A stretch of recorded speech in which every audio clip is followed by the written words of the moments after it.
Hi ವಿದ್ಯಾರ್ಥಿಗಳೇ, ನಿಮಗೆಲ್ಲ ಮತ್ತೆ ನನ್ನ ವಿಡಿಯೋಗೆ ಸ್ವಾಗತ. ಇವತ್ತಿನ ಈ ವಿಡಿಯೋದಲ್ಲಿ ನಾವು ಅಭ್ಯಾಸ ಮಾಡೋಣ ಅಧ್ಯಾಯ 11 ವೃತ್ತಗಳಿಗೆ ಸಂಬಂಧಿಸಿದ ವಿಸ್ತೀರ್ಣಗಳು.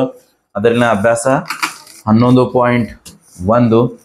ಅದರಲ್ಲಿನ ಮುಖ್ಯ ಪ್ರಶ್ನೆ 7ರಿಂದ ಉಳಿದ ಎಲ್ಲ ಪ್ರಶ್ನೆಗಳನ್ನು ನಾವು ಇವತ್ತಿನ ವಿಡಿಯೋದಲ್ಲಿ ಬಿಡಿಸೋಣ. ವಿದ್ಯಾರ್ಥಿಗಳು, ಇವು 3 ಅಂಕ ಕೇಳ್ತಕ್ಕಂಥ ಪ್ರಶ್ನೆಗಳಾಗಿವೆ ಮತ್ತು ಅತಿ ಸುಲಭವಾದಂಥ ಪ್ರಶ್ನೆಗಳಾಗಿವೆ. ಈ ಪ್ರಶ್ನೆಗಳನ್ನು ನೀವು ಸರಿಯಾಗಿ ಓದಿ ಅಲ್ಲಿ ಕೊಟ್ಟಂಥ ದತ್ತಾಂಶಗಳನ್ನು ಬರ್ಕೊಂಡು ಸೂತ್ರ ಬರೆದ್ರೆ ಕನಿಷ್ಠ ಅರ್ಧ ಮಾರ್ಕ್ಸ್ ಅಂತೂ ಸಿಗ್ತೈತಿ. ಮತ್ತು ಬೆಲೆ ಹಾಕಿದ್ರೆ ಒಂದು ಅರ್ಧ ಮಾರ್ಕ್ಸ್ ಸಿಗ್ತೈತಿ. ಹಾಗಾಗಿ ಏನಪ್ಪ, ಹೆಚ್ಚು ಕಡಿಮೆ ಒಂದು ಮಾರ್ಕ್ಸ್ ಆಗಿಬಿಡ್ತು. ಇನ್ನು ನಿಮಗೆ ಗುಣಾಕಾರ ಮಾಡಾಕ ಕುಡ್ಸಾಕ ಕಳ್ಯಾಕ ಬರ್ತಂದ್ರೆ ಆ ಲೆಕ್ಕದಲ್ಲಿ ಡಿಫಿಕಲ್ಟ್ ಅನ್ನೋದೇ ಏನೂ ಇಲ್ಲ. ಇವಾಗ ಇಲ್ಲಿ ಏನಪ್ಪ ಅಂದ್ರೆ 7ನೇ ಪ್ರಶ್ನೆ ಅದು ನೋಡ್ರಿ, ನಾನು ಬರ್ತೀನಿ ಇವಾಗ ಆಲ್ರೆಡಿ. 12 ಸೆಂಟಿಮೀಟರ್ ತ್ರಿಜ್ಯವಿರುವ ಒಂದು ವೃತ್ತದಲ್ಲಿ ಒಂದು ಜಾವು ಕೇಂದ್ರದಲ್ಲಿ 120 ಡಿಗ್ರಿ ಕೋನವನ್ನು ಉಂಟು ಮಾಡುತ್ತದೆ. ಉಂಟಾದ ವೃತ್ತಖಂಡದ ವಿಸ್ತೀರ್ಣವನ್ನು ಕಂಡು ಹಿಡಿಯಿರಿ. ಓಕೆ ವಿದ್ಯಾರ್ಥಿಗಳೇ, ವೃತ್ತಖಂಡದ ವಿಸ್ತೀರ್ಣ ಕಂಡು ಹಿಡಿಬೇಕು. ಮತ್ತೆ ಇಲ್ಲಿ ಬ್ರಾಕೆಟ್ನಾಗ ಏನು ಕೂಡ ನೋಡ್ರಪ್ಪ ಅಂದ್ರೆ ಪೈನ ಬೆಲೆನ 3.14 ಅಂತ ಯೂಸ್ ಮಾಡಬೇಕು. ಮತ್ತು √3 ಅಲ್ಲಿ ಕೂಡ ಯೂಸ್ ಮಾಡ್ತೀವಿ. ಅದ್ರ ಬೆಲೆಯನ್ನು ಕೂಡ ನಾವು 1.73 ಹಾಕೊಂಡು ಬಿಡಿಸ್ಬೇಕು. ಫಸ್ಟ್ 12 ಸೆಂಟಿಮೀಟರ್ ತ್ರಿಜ್ಯ ಇರುವ ಒಂದು ವೃತ್ತ, ಒಂದು ರಫ್ ಡಯಾಗ್ರಾಮ್ ಹಾಕ್ರಿ. ಒಂದು ವೃತ್ತ ಆಯ್ತು, ಅದು ವೃತ್ತಕ್ಕೆ ಒಂದು ಕೇಂದ್ರ ಓ ಅಂತ ಹೆಸರು ಕೊಡೋಣ. ಮತ್ತು ಇದ್ರದೇನಪ್ಪ ಒಂದು ಜಾ ಹೇಳಿದೆ, ಜಾಕ್ ಒಂದು ಹೆಸರು ಕೊಡೋಣ, ಎ ಬಿ. ಈ ಜಾ ಕೇಂದ್ರದಲ್ಲಿ 120 ಡಿಗ್ರಿ ಕೋನ ಉಂಟು ಮಾಡ್ತೈತಿ. ಹಾಗಾಗಿ ಜಾವನ್ನು ಇಲ್ಲಿ ಕೂಡಿಸಿ ಈ ತರ ಜಾದ ಅಂತ್ಯಬಿಂದುಗಳು. ಇದು ಉಂಟು ಮಾಡತಕ್ಕಂಥ ಕೋನ ಎಷ್ಟು? 120 ಡಿಗ್ರಿ. ನಮಗೂ ಏನು ಕೇಳಿದೇನಪ್ಪ ಅಂದ್ರೆ ಈ ಜಾದಿಂದ ಉಂಟಾದ ವೃತ್ತಖಂಡದ ವಿಸ್ತೀರ್ಣ ಕಂಡುಹಿಡಿಯಿರಿ. ಅಂದ್ರೆ ಇಲ್ಲಿ ವೃತ್ತಖಂಡ ಅಂದ್ರೆ ಇಲ್ಲೊಂದು ಹೆಸರು ಕೊಡ್ರಿ, ACB ಒಂದು ಕಂಸ ಆಗ್ತೈತಿ. ಈ ಜಾ ಮತ್ತು ಕಂಸದ ನಡಬರ್ಕ್ ಏನು ಏರಿಯಾ ಬರ್ತೈತಿಲ್ಲ, ಇದನ್ನ ಏನಂತ ಕರಿತಾರಪ್ಪ ಅಂದ್ರೆ ವೃತ್ತಖಂಡ ಅಂತ ಕರೀತಾರ. ಡೈರೆಕ್ಟ್ ಈ ವೃತ್ತಖಂಡ ವಿಸ್ತೀರ್ಣ ಕಂಡುಹಿಡಿಯಕ್ಕೆ ಏನಪ್ಪ ಅಂದ್ರೆ ಕಂಡುಹಿಡಿಬೇಕಾಯ್ತಂದ್ರ ನೋಡ್ರಿ, ವೃತ್ತಖಂಡ ತ್ರಿಜ್ಯಾಂತರ ಖಂಡ ಎರಡು ಬೇರೆ ಅದಾವ. ಈ ಎರಡು ತ್ರಿಜ್ಯಗಳು ಮತ್ತು ಕಂಸದ ನಡಬರ್ಕ್ ಬರ್ತಕ್ಕಂಥ ವಿಸ್ತೀರ್ಣ ನಾವು ತ್ರಿಜ್ಯಾಂತರ ಖಂಡ ಅಂತ ಕರಿತೀವಿ. ಈ ತ್ರಿಜ್ಯಾಂತರ ಖಂಡದಾಗ ಈ ತ್ರಿಭುಜ OAB ಬಿಟ್ರೆ ಅಂದ್ರ ಏನು ಉಳಿದಿಲ್ಲ, ಈ ಸೇಡ್ ಮಾಡ್ತಕ್ಕಂಥ ಪಾರ್ಟ್, ಇದನ್ನ ಅಂತ ನಾವೇನು ಕರಿತೀವಿ? ವೃತ್ತಖಂಡ ಅಂತ ಕರಿತೀವಿ. ಇದನ್ನ ಕಂಡಿಡಕ್ಕೆ ಏನ್ ಮಾಡ್ಬೇಕು ನಾವು? ಹಾಗಾಗಿ ತ್ರಿಜ್ಯಾಂತರ ಖಂಡ ವಿಸ್ತೀರ್ಣ ಕಂಡಿಬೇಕು, ಈ ತ್ರಿಭುಜವನ್ನ ಮೈನಸ್ ಮಾಡಬೇಕು, ತ್ರಿಭುಜ ವಿಸ್ತೀರ್ಣವನ್ನ. ವಿದ್ಯಾರ್ಥಿಗಳು ಅದನ್ನೆಲ್ಲ ಮಾಡ್ಬೇಕಾಯ್ತಂದ್ರ ಆ ತ್ರಿಭುಜದ ವಿಸ್ತೀರ್ಣ ಕಂಡಿಡಕ್ಕೆ ನಿಮ್ಗೆ ಏನಪ್ಪಾ ಅಂದ್ರ ಪಾದ ಬೇಕು, ಎತ್ತರ ಬೇಕು. ಎತ್ತರ ಪಾದ ಇಲ್ಲಿ ಕೊಟ್ಟಿಲ್ಲ, ನೀವು ಅದನ್ನ ಕಂಡಿಡ್ಕೋಬೇಕು. ಮೊಟ್ಟ ಮೊದಲಾಗಿ ಇಲ್ಲಿ ಸಿಕ್ಕಿದೇನಪ್ಪ ಅಂದ್ರೆ 2 ಬಾಹುಗಳು ಗೊತ್ತ ನಮ್ಗೆ. ಈ ಬಾಹುಗಳು ಯಾಕೆ ಗೊತ್ತಂದ್ರೆ ಅವು ಈ ತ್ರಿಭುಜದ ಬಾಹುಗಳೇ ಆ ವೃತ್ತಕ್ಕೂ ಕೂಡ ಏನತ್ತಪ್ಪ ಅಂದ್ರೆ ತ್ರಿಜ್ಯ ಆಗ್ತಾವ. ತ್ರಿಜ್ಯದ ವಿಸ್ತೀರ್ಣ 12 ಸೆಂಟಿಮೀಟರ್ ಅದ. ವೃತ್ತದ ತ್ರಿಜ್ಯ 12 ಸೆಂಟಿಮೀಟರ್ ಅದ. ಇದು 12 ಸೆಂಟಿಮೀಟರ್, ಇದು 12 ಸೆಂಟಿಮೀಟರ್. 3 ಬಾಹುಗಳು ಗೊತ್ತಿದ್ರು ಕೂಡ ನಾವು ಕಂಡುಹಿಡಿಬಹುದಾಗಿತ್ತು ವಿಸ್ತೀರ್ಣ ಹೆರಾನ್ಸ್ ಫಾರ್ಮುಲಾ ಯೂಸ್ ಮಾಡಿ. ಇದು 120 ಡಿಗ್ರಿ ಅದ. ಇದ್ರ ಸಲುವಾಗಿ ನಾನು ಏನ್ ಮಾಡ್ತನೋ ಒಂದು ರಚನೆ ಮಾಡ್ಕೋತನು. ಅದೇನಪ್ಪ ರಚನೆ ಅಂದ್ರ ಇಲ್ಲಿ OA ಇದಕ್ಕೊಂದು ಹೆಸರು ಕೊಡ್ ನೋಡ್ರಿ, ಇಲ್ಲಿ ಡಿ ಅಂತ ಹೆಸರು ಕೊಡೋದಕ್ಕ OD ಲಂಬ AB. ಈ ಸಮದ್ವಿ ಬಾಹು ತ್ರಿಭುಜ ಇರುವುದರಿಂದ ಈ ಶೃಂಗಕೋನಕ್ಕೆ ನಾವು ಲಂಬ ಎಳೆದಾಗ ಏನ್ ಮಾಡಿದಪ್ಪ ಅಂದ್ರ ಈ ಶೃಂಗಕೋನವನ್ನ ಮತ್ತು ಪಾದವನ್ನ ಅದು ಸಮನಾಗಿ ವಿಭಾಗಿಸ್ತೈತಿ. ಇದು ನಿಮಗೆ ಗೊತ್ತಿರಬೇಕು, ಇದು ಬೇಸಿಕ್ ಅಂಶ ಗೊತ್ತಿರಬೇಕು.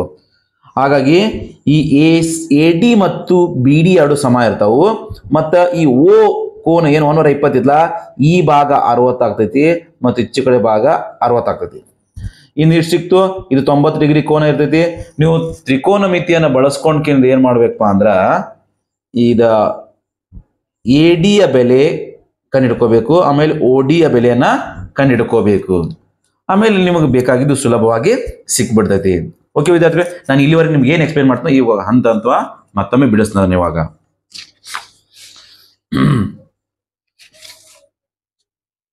ವಿದ್ಯಾರ್ಥಿಗಳು, ಇವಾಗ ತ್ರಿಭುಜ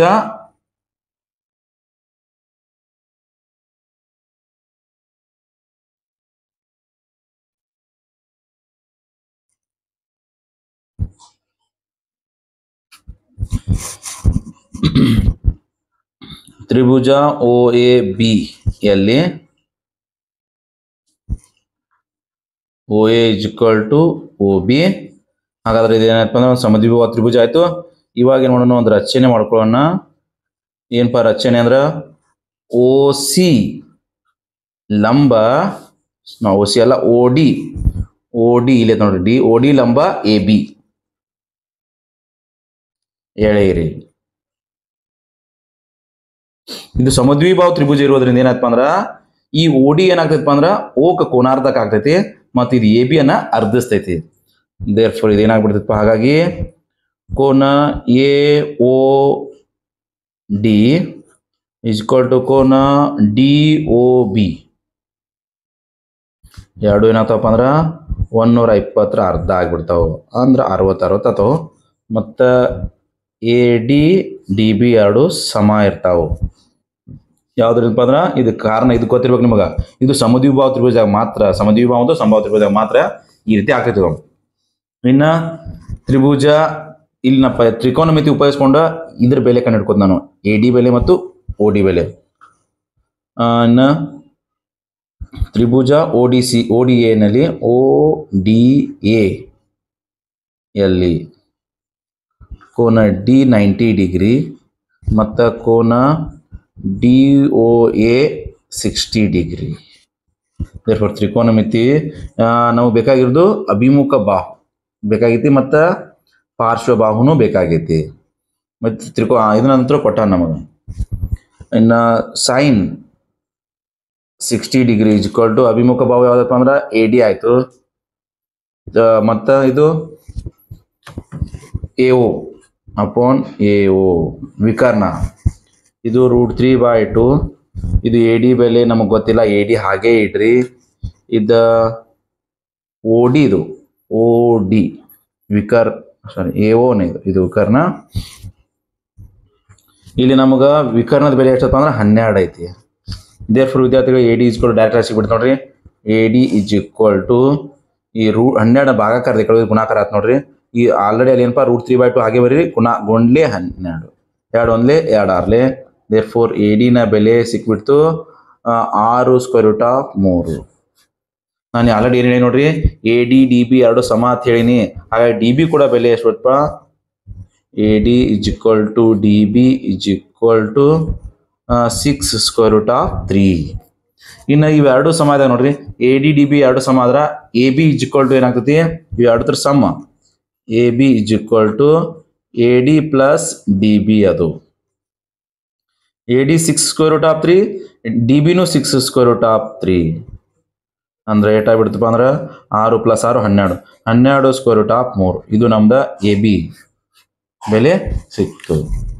ಇನ್ನು ಇಲ್ಲೇ ಪಕ್ಕದಾಗ ನೋಡ್ರಿಪ್ಪ ಅಂದ್ರೆ ಅದ್ರ ಎತ್ತರ ಸಿಕ್ತಪ್ಪ ಅಂದ್ರೆ ಪಾದಗುಂಡ ಎತ್ತರ ತ್ರಿಭುಜ ವಿಸ್ತೀರ್ಣ ಕಂಡಿಡಿಯಕ್ಕೆ ಈಸಿ ಆಗ್ತೈತಿ.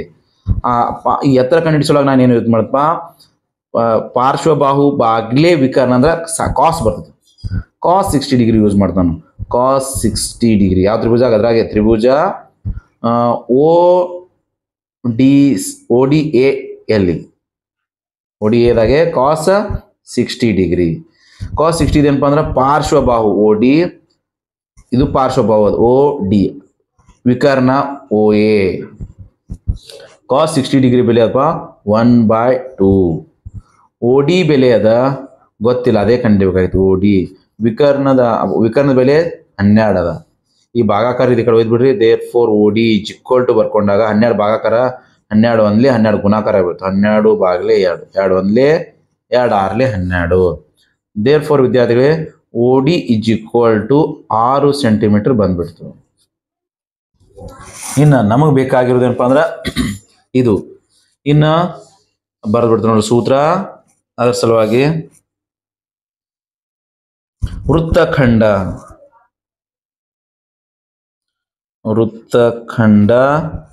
ಎ ಸಿ ಬಿ ವಿಸ್ತೀರ್ಣ ಏನಪ್ಪ ಅಂದ್ರೆ ಅದಕ್ಕೆ ಸೂತ್ರ ವೃತ್ತಖಂಡ ಎ ಸಿ ಬಿ ವಿಸ್ತೀರ್ಣ ಬೇಕಾಗಿತ್ತಲ್ಲ. ತ್ರಿಜ್ಯಾಂತರ ಖಂಡ ಓ ಎ ಸಿ ಬಿ ವಿಸ್ತೀರ್ಣ, ತ್ರಿಜ್ಯಾಂತರ ಖಂಡ ಓ ಎ ಸಿ ಬಿ ವಿಸ್ತೀರ್ಣ ಮೈನಸ್ ನೋಡ್ರಿ ಓ ಎ ಸಿ ಬಿ ಇದಿಷ್ಟು ಓ ಎ ಸಿ ಬಿ. ಇದ್ರಾಗ ತ್ರಿಭುಜ A B O A B ಕಳಿಬೇಕು. ತ್ರಿಭುಜ ಓ ಎ ಬಿ ವಿಸ್ತೀರ್ಣ ಮೈನಸ್ ತ್ರಿಭುಜ ಓ ಎ ಬಿ ವಿಸ್ತೀರ್ಣ. ತ್ರಿಜ್ಯಾಂತರ ಖಂಡದ ವಿಸ್ತೀರ್ಣ ಬಂಡಿ ಸೂತ್ರ ಗೊತ್ತದ, θ/360 × πr². ಮೈನಸ್ ತ್ರಿಭುಜದ ವಿಸ್ತೀರ್ಣ 1/2 ಪಾದ ಪಾದ ಗುಂಡ್ಲೆ ಎತ್ತರ. ತೀಟಾ ಅಂದ್ರೆ ನೋಡ್ರಿ ತ್ರಿಜ್ಯಾಂತರ ಕೋನ ಇಟ್ಟದ ಇಲ್ಲಿ 120 ಡಿಗ್ರಿ ಅವನೇ ಕೊಟ್ಟಾನ. 120 ಬಾಗ್ಲೆ 360 ಗುಂಡ್ಲೆ ಪೈದ ಮೇಲೆ ಅದು ಕೊಟ್ಟಾನ ಆಲ್ರೆಡಿ. ಎಷ್ಟು ಯೂಸ್ ಮಾಡಿರ್ತೀರಣ್ಣ 3.14 ಯೂಸ್ ಮಾಡಬೇಕು. ಪೈ 3.14. ರೇಡಿಯಸ್ 21 ಸ್ಕ್ವೇರ್, ಸಾರಿ 12 ಸ್ಕ್ವೇರ್, 12 ಗುಂಡ್ಲೆ 12 ಬರ್ತೀನಿ ನಾನು. ಮೈನಸ್ 1/2 ಪಾದ ಇನ್ನ ಕಂಡು ಹಿಡಿದಿಲ್ಲ. ಅದು ಎ ಬಿನ ಬೆಲೆ 12 square root of 3, 12 square root of 3. ಎತ್ತರ ಇಲ್ಲಿ ಕಂಡು ನೋಡಿದ್ರಿ 6 ಓಡಿ 0 0 ಹೋಗಿಬಿಡ್ತು, ಕ್ಯಾನ್ಸಲ್ ಮಾಡ್ರಿ. 12 1 12, 12 3 36. ಇನ್ನು ನೆಕ್ಸ್ಟ್ ಇಲ್ಲಿ ಆಯ್ತು 3 1 3, 3 4 12, 2 1 2, 2 6 6 12. ಇನ್ನು ಉಳಿದಂಥವೆಲ್ಲ ಗುಣಾಕಾರ ಮಾಡಿಬಿಡ್ರಿ ವಿದ್ಯಾರ್ಥಿಗಳು. ಇವಾಗ ಉಳಿದಂಥ ಅಂಶಗಳನ್ನ ನಾವು ಗುಣಾಕಾರ ಮಾಡೋಣ. ಇಲ್ಲಿ ಏನು ಉಳಿದತ್ ನೋಡ್ರಿ, 12 4 48, 48 ಗುಂಡ್ಲೆ 3.14. ಇದು ಗುಣಾಕಾರ ಮಾಡ್ರ ಬಂದ್ಬಿಡ್ತು. ನಾ ಡೈರೆಕ್ಟ್ ಗುಣಾಕಾರ ಮಾಡಿ ಇಟ್ಕೊಂಡು ನಾನು ಆಲ್ರೆಡಿ 150.72. ನೋಡ್ರಿ ನಿಮ್ಗೆ ಟೈಮ್ ವೇಸ್ಟ್ ಆಗೋದು ಇಲ್ಲಿ. ಇದ್ರ ಸಲುವಾಗಿ ನಿಮ್ಗೆ ಏನಪ್ಪ ಪ್ರಾಬ್ಲಮ್ ದೊಡ್ಡದು ಅನಿಸ್ತೈತಿ. ಮೈನಸ್ ಇನ್ನು ಇಲ್ಲಿ ಏನು ನೋಡೋದು 6 ಸ್ಕ್ವೇರ್ ರೂಟ್ ಆಫ್ 3 ಇಂಟು 6 ಉಳಿದು. ಫಸ್ಟ್ ಇದೇನು ಮಾಡ್ಬೇಕು, ನೀವು 2 ಪೂರ್ಣಾಂಕವನ್ನು ಗುಣಿಸ್ಬೇಕು. 6 36, 36 ಮತ್ತು √3 ಬೆಲೆ ಆಲ್ರೆಡಿ ನಿಮ್ಗೆ ಕ್ವಶನ್ದಾಗೆ ಕೊಟ್ಟಾನ 1.73. ಆಗ ಅವು 2 ಗುಣಾಕಾರ ಮಾಡ್ಕೋಬೇಕು ನೀವು. ಎಷ್ಟು ಬಂದ್ಬಿಡುತ್ತಪ್ಪ ಅಂದ್ರೆ ಇದೆಷ್ಟು ಹೇಳ್ತೀನಿ, 6 36, 36 ಈ √3 ಬೆಲೆ 1.73. ಈ 150.72 ಮೈನಸ್ 36 ಇಂಟು 1.73 ಇದು 2 ಗುಣಾಕಾರ ಮಾಡ್ಕೊಂಡ್ರೆ ಎಷ್ಟು ಬರ್ತೈತೆ ಅಂದ್ರೆ ಇದು 62.28 ಅಂತ ಬರ್ತೈತಿ. ಏನು ಮೈನಸ್ ಮಾಡು ಅಂತ ನಿಮ್ಗೆ ಗೊತ್ತದ. 150ರಾಗ 7 2 ಮತ್ತು 62.28 ಮೈನಸ್ ಮಾಡಿಬಿಟ್ರಿ. ಇದೆಷ್ಟು ಬಂದ್ಬಿಡ್ತೈತಪ್ಪ ಅಂದ್ರೆ 88.44. ಇದು ವಿಸ್ತೀರ್ಣ ಇರೋದ್ರಿಂದ ನಾವೇನಪ್ಪ ಅಂದ್ರೆ cm² ಚದರ್ ಸೆಂಟಿಮೀಟರ್ ಅಂತ ಬರಿತೀವಿ. ಓಕೆ ವಿದ್ಯಾರ್ಥಿಗಳು, ಇದಿಷ್ಟು 3 ಅಂಕ ಕೇಳ್ತಕ್ಕಂಥ ಪ್ರಶ್ನೆ. ವಿದ್ಯಾರ್ಥಿಗಳು ನಾವು ಯುವ ಬಡಿಸೋಣ 8ನೇ ಪ್ರಶ್ನೆ. 15 ಮೀಟರ್ ಉದ್ದವಿರುವ ಚೌಕಾಕಾರದ ಒಂದು ಹುಲ್ಲಿನ ಮೈದಾನದ ಮೂಲೆಯಲ್ಲಿರುವ ಒಂದು ಗೂಟಕ್ಕೆ ಕುದುರೆಯೊಂದನ್ನು 5 ಮೀಟರ್ ಉದ್ದದ ಹಗ್ಗದಿಂದ ಕಟ್ಟಿದೆ. ಇಲ್ಲಿ ನೋಡ್ರಿ ತೋರ್ಸನ ಚಿತ್ರಣ ಕೊಟ್ಟಾನ. ಇದು ಒಂದು ಚೌಕದ, ಇದ್ರ ಒಂದು ಬಾಹು 15 ಮೀಟರ್ ಉದ್ದದ. ಇಲ್ಲಿ ಮೂಲೆಯಲ್ಲಿ 5 ಮೀಟರ್ ಹಗ್ಗ ತಗೊಂಡ ಕಟ್ಟಾರ. ಒಂದನೇ ಪ್ರಶ್ನೆ, ಕುದುರೆಯು ಹುಲ್ಲನ್ನು ಮೇಯಬಹುದಾದ ಮೈದಾನದ ಭಾಗದ ವಿಸ್ತೀರ್ಣ ಅಂದ್ರೆ 5 ಮೀಟರ್ ಹಗ್ಗದಿಂದ ಅದು ಎಷ್ಟು ಭಾಗದಾಗ ಮೇಯ್ತೈತಿ ಅಂದ್ರೆ ಅದು ಏನಾಗ್ತೈತಿ ನೋಡ್ರಿ, ಒಂದು ನೀವು ನೋಡಿದಾಗ ಒಂದು ತ್ರಿಜ್ಯಾಂತರ ಖಂಡ ಆಗ್ತೈತಿ. ಹಂಗಾಗಿ ಈ ತ್ರಿಜ್ಯಾಂತರ ಖಂಡದ ವಿಸ್ತೀರ್ಣವನ್ನು ನಾವು ಕಂಡುಹಿಡಿಬೇಕು. ಇದು ಒಂದು ಚೌಕ ಅಂದಾಗ ಅಲ್ಲಿ ಕೋನ ನಿಮ್ಗೆ ಗೊತ್ತಾಗ್ತೈತಪ್ಪ, ಆ ಕೋನ ಆಗ್ತೈತಿ 90 ಡಿಗ್ರಿ. ಮತ್ತು ಇಲ್ಲಿ ಅದರ ಫಸ್ಟ್ ಏನಪ್ಪ ಕುದುರೆ ಹಗ್ಗ ಇಟ್ಟಿಪ್ಪ 5 ಮೀಟರ್, ಆ ಹಗ್ಗವನ್ನ ನಾವೇನು ತಗೋಬೇಕು, ಅದ್ರ ತ್ರಿಜ್ಯ ಅಂತ ಪರಿಗಣಿಸ್ಬೇಕು. ಇದು 1ನೇ ಪ್ರಶ್ನೆಗೆ. ಇನ್ನು 2ನೇ ಪ್ರಶ್ನೆಗೆ ನೋಡ್ರಿ, ಅದು ಹಗ್ಗ 5 ಮೀಟರ್ ಬದಲಾಗಿ ಹಗ್ಗ 10 ಮೀಟರ್ ಅಂದಾಗ ಇನ್ನೂ ಸ್ವಲ್ಪ ತ್ರಿಜ್ಯ ಏನಪ್ಪ ದೊಡ್ಡದಾಗ್ತೈತಿ. ಅವಾಗ 6 ರೇಡಿಯಸ್ 5 ಬದಲಾಗಿ 10 ಕ್ಯಾಲ್ಕುಲೇಟ್ ಮಾಡೋದು. ಇವಾಗ ಇಲ್ಲಿ ಬರ್ದು ನೋಡ್ರಿ, ಒಂದು ರಫ್ ಡಯಾಗ್ರಾಮ್ ಆಗ್ತಾನೆ, ಅದ್ರ ಸಲ ನಿಮ್ಗೆ ಅಂಡರ್ಸ್ಟ್ಯಾಂಡ್ ಆಗ್ಲತ್ತಿಂದ. ಫಸ್ಟ್ 5 ಸೆಂಟಿಮೀಟರ್, ಇದು ಟೋಟಲ್ ಆಗಿ ಎಟ್ ಅಂದ್ರೆ 15 ಮೀಟರ್ ಅದ. ಇನ್ನು 5 ಮೀಟರ್ ತೊಗೊಂಡಾಗ ಫಸ್ಟಿಗೆ ತ್ರಿಜ್ಯ ಇದಿಷ್ಟು ಆಗ್ತೈತಿ. ಕೋನ ಹೇಳಿ ನಾನು ಅದರಲ್ಲಿ 90 ಡಿಗ್ರಿ. ಯಾಕೆ 90 ಡಿಗ್ರಿ ಅಂದ್ರೆ ಇದು ಒಂದು ಆಯತ ಐತಿ, ಹಾಗಾಗಿ 90 ಡಿಗ್ರಿ. ತೀಟಾದ ಬೆಲೆ 90 ಡಿಗ್ರಿ ಆಯಿತು. ನಾವು ಫಸ್ಟಿಗೆ ಕುದುರೆ ಹಗ್ಗ ಎಟ್ಟಪ್ಪ ಉದ್ದ 5 ಮೀಟರ್ ಅದ, ಹಾಗಾಗಿ ಇದು 5 ಮೀಟರ್ ಆಗ್ತೈತಿ. ತ್ರಿಜ್ಯ 5 ಮೀಟರ್ ಹಾಕ್ತೀವಿ. ಇನ್ನು 1ನೇ ಕ್ವಶನ್ಕ ಕುದುರೆಯು ಹುಲ್ಲನ್ನು ಮೇಯುವುದು ಮೈದಾನದ ಭಾಗದ ವಿಸ್ತೀರ್ಣ. ಕುದುರೆಯು ಹುಲ್ಲನ್ನು ಮೇಯಬಹುದಾದ ಮೈದಾನದ ವಿಸ್ತೀರ್ಣ ಅದು ನಮ್ದು ಏನಾಗ್ತೈತಿ, ತ್ರಿಜ್ಯಾಂತರ ಖಂಡ ಆಗ್ತೈತಿ ಅದು. ಹಾಗಾಗಿ ತ್ರಿಜ್ಯಾಂತರ ಖಂಡ ಸೂತ್ರ ಬಳಸ್ನು. ತ್ರಿಜ್ಯಾಂತರ ಖಂಡದ ವಿಸ್ತೀರ್ಣ ಇಟ್ಕೊಂಡು θ/360 ಇಂಟು πr². ಇಲ್ಲಿ ತೀಟಾನ ಬೆಲೆ ಎಟ್ಪ ಅಂದ್ರೆ 90 ಡಿಗ್ರಿ ತೊಗೊಂಡ್ಬೇಕು. ಯಾಕೆ 90 ಡಿಗ್ರಿ ತೊಗೊಂಡಿವಿ, ಅವ್ನು ಕೊಟ್ಟಿಲ್ಲ ಆದ್ರೂ ತೊಗೊಂಡಿವಿ. ಯಾಕಂದ್ರೆ ವೃತ್ತಾಕಾರ ಚೌಕಾಕಾರ ಐತಿ. ಚೌಕದ ಪ್ರತಿ ಕೋನ 60 ಡಿಗ್ರಿ. ಪೈನ ಬೆಲೆ ಕೊಟ್ಟಿಲ್ಲ ಅಂದ್ರೆ ನಾವು ಎಷ್ಟು ತಗೋಬೇಕು ನಿಮ್ಗೆ ಗೊತ್ತದ, 22/7. ರೇಡಿಯಸ್ ಅದರ 5 ಸ್ಕ್ವೇರ್. ಈ ಸೊನ್ನೆ ಹೋಗ್ಬಿಡ್ತು. 9 1 9 9 4 36. 2 2 4 2 1 2 1. ಇನ್ನು ಉಳಿದಂಥ ಸಂಖ್ಯೆಗಳು ಯಾವುದಪ್ಪ? 11 ಈ 5 ಸ್ಕ್ವೇರ್ 25. 25 ಗುಂಡ್ಲೆ 11 ಅಂದ್ರೆ ಎಷ್ಟು ಆಯ್ತು ನೋಡ್ರಿ? 11 ಗುಂಡ್ಲೆ 25. ಇನ್ನು ಕೆಳಗೆ 7 2 14. 25 1 25 25 1 25 ಪ್ಲಸ್ 2 27. 275 ಬಾಗ್ಲೆ 14. ಇದನ್ನ ಛೇದ ಹಾಕಿ ನೋಡ್ರಿ ಎಷ್ಟು ಬರುತ್ತೆ ನೋಡ್ರಿ ವಿದ್ಯಾರ್ಥಿಗಳು. ಇದನ್ನ ಸಿಂಪ್ಲಿಫೈ ಮಾಡಿದಾಗ ನಮ್ಮ ಉತ್ತರ ಬಂದ್ಬಿಡ್ತು 19.625. ಇದು ವಿಸ್ತೀರ್ಣ ಇರೋದ್ರಿಂದ ಏನು ಬರಬೇಕು? CM². CM ಬರ್ದಪ್ಪ ಮಾಸ್ ಕಟ್ ನಿಮ್ಮ CM² ಬರಬೇಕು. ಯಾಕಪ್ಪ ಅಂದ್ರೆ ವಿಸ್ತೀರ್ಣವನ್ನು ಚದರಮಾನದಾಗ ಅಳತೆ ಮಾಡ್ತಾರ. ಇನ್ನು ಎರಡನೇ ಪ್ರಶ್ನೆ, ಇದ್ರಾಗ ಎರಡನೇ ಕ್ವಶನ್ ನೋಡ್ರಿ. ಏನು ವ್ಯತ್ಯಾಸಪ್ಪ ಅಂದ್ರೆ ಇಲ್ಲಿ ಫಸ್ಟ್ ಹಗ್ಗ 5 ಮೀಟರ್ ಇತ್ತು. ಇದೆಲ್ಲ ಹುಲ್ಲು ತಿಂದು ಬಿಡ್ತೈತೆ ಬರೀ ಇಲ್ಲಿದೊಳಗಿಂದ. ನಾವೇನು ಮಾಡ್ತೀವಪ್ಪ, ಇನ್ನೂ ಸ್ವಲ್ಪ ಹಗ್ಗವನ್ನು ಉದ್ದ ಮಾಡ್ತೀವಿ. ಇಲ್ಲಿ ತನಕ ಮಾಡಿದೈತೆ ಬರೀ. ಅವಾಗ ಅದ್ರ 10 ಮೀಟರ್ ಮಾಡ್ತೀವಿ ಅಂದ್ರೆ ಕುದುರೆ ಏನಪ್ಪ ಅಂದ್ರೆ ಇನ್ನೂ ಸ್ವಲ್ಪ ಹೆಚ್ಚಿನ ವಿಸ್ತೀರ್ಣದಲ್ಲಿ ಮೇಯ್ತೈತಿ.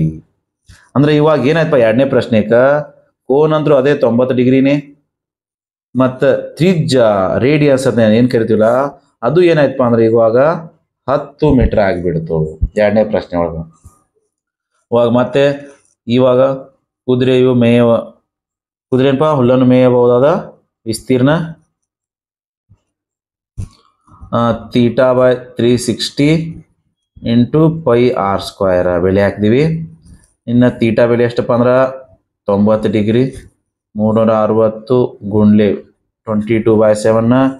ತ್ರಿಜ್ಯ ಎಷ್ಟಪ್ಪ ಅಂದ್ರೆ 10 ಅದ. 10 ಗುಂಡ್ಲೆ 10 ಮಾಡಿಲ್ಲ 10 ಸ್ಕ್ವೇರ್ ಮಾಡ್ರಿ. ಈ ಸೊನ್ನೆ ಬಿಡ್ತು. 9 1 9 4 36. 2 2 4 2 1 2 1. ಇನ್ನೂ ಒಂದು 2 2 1 2 5 10. ಇನ್ನು ಉಳಿದಂಥ ಎಲ್ಲ ಸಂಖ್ಯೆಗಳನ್ನು ಗುಣಿಸ್ತೀವಿ ತಗೋರಿ. 11 5 55 55 10 550. ಛೇದ ಪದ ಎಷ್ಟು ಅಂದ್ರೆ 7 ಅದ. ಇನ್ನು 550 7ರಿಂದ ಭಾಗಿಸ್ಬಿಡ್ರಿ. ಎಷ್ಟು ಬರ್ತದೆ ನೋಡ್ರಿ ಅದು. ಇದು ಬಂದ್ಬಿಡ್ತು ನೋಡ್ರಿ 7 1 7 7 8 7 7 49. 49 ಅಂದಾಗ 6 ಉಳಿತು 60 ಆಯ್ತು. 7 8 56. 4 ಉಳಿದೈತಿ ಪಾಯಿಂಟ್ ಕೊಟ್ಟು 40 ಆಯ್ತು. 7 5 35 ಅಂದ್ರೆ 78.5 ಮೀಟರ್². ಇಲ್ಲಿ ಮೀಟರ್ದಾಗ ಬರೀರಿ, CM² ಅಲ್ಲ ಮೀಟರ್. ಯಾಕಪ್ಪ ಅಂದ್ರೆ ತ್ರಿಜ್ಯವನ್ನು ಮೀಟರ್ದಾಗ ಕೊಟ್ಟಾನ. ಓಕೆ, ಇವಾಗ ನಮಗೆ ಕೇಳಿದೇನಪ್ಪ ಒಂದು ಪ್ರಶ್ನೆ, ವ್ಯತ್ಯಾಸ ಎಷ್ಟಾಗ್ತೈತಿ ಅಂತ ಹೇಳ್ತಾನೆ. ಎಷ್ಟು ಹೆಚ್ಚಿಗೆ ಅದು ಹುಲ್ಲನ್ನು ಮೇಯ್ತೈತಿ? ಹೆಚ್ಚಾಗಿ ಮೇಯಬಹುದಾದ ಮೈದಾನದ ವಿಸ್ತೀರ್ಣ 10 ಮೀಟರ್ದಾಗ 78.5 ಮೀಟರ್ ಮೈನಸ್ ಇನ್ನು 5 ಮೀಟರ್ದಾಗ 19.625. ಇವೆರಡು ಮೈನಸ್ ಮಾಡಿ ವಿದ್ಯಾರ್ಥಿಗಳು ನಿಮಗೆ ಸರಿಯಾದ ಉತ್ತರ ಸಿಕ್ಬಿಡ್ತೈತಿ. ಇವೆರಡು ಕಳೆದಾಗ ಎಷ್ಟಾಗ್ಬಿಟ್ಟು ನೋಡ್ರಿ, ಕರೆಕ್ಟಾಗಿ ದಶಮಾಂಶನ ಕಳೆಯಾಕೆ ಬರ್ಬೇಕು ನಿಮಗೆ. ಅಂದ್ರೆ ದಶಮಾಂಶ ಕಳಿಬೇಕಂದ್ರೆ ದಶಮಾಂಶದ ಕೇಳಿ ದಶಮಾಂಶನೇ ಇರಬೇಕು. ಇಲ್ಲಿ ಬಿಡಿಸಿದ್ ನೋಡ್ರಿ 78.5 ಇದು 19.625. ಇಲ್ಲಿ ಮ್ಯಾಲೆ ಏನಿಲ್ಲ ನೋಡ್ರಿ ಪಾಯಿಂಟ್ ಕೇಳಿ ಪಾಯಿಂಟ್ 10 5 ಕಳೆದ್ರೆ 5 ಉಳಿತು. ಒಂದು ಕೈಲ 2 1 3. 10 3 ಕಳೆದ್ರೆ 7. ಒಂದು ಕೈಲ 6 1 7. 15 7 ಕಳೆದ್ರೆ 8.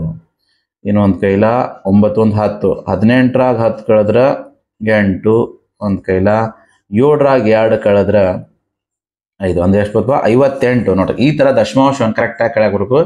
ಕೆಲವ್ರು ದಶಮಾಂಶ ಕಳೆಯೋಕ್ಕೆ ಬರಂಗಿಲ್ಲ. ಮಾರ್ಕ್ಸ್ ನೋಡ್ರಿ ಎಲ್ಲ ಮಾಡಿನೂ ಕೊನೆಯದಾಗ ಮಾರ್ಕ್ಸ್ ಬರ್ತದೆ. 50 ಮೀಟರ್². ಎಷ್ಟು ಮಾಡಿಪ್ಪ 3 ಅಂಕ. ವಿದ್ಯಾರ್ಥಿಗಳು ನಾವು ಬಿಡಿಸೋಣ ಇವಾಗ 9ನೇ ಪ್ರಶ್ನೆ.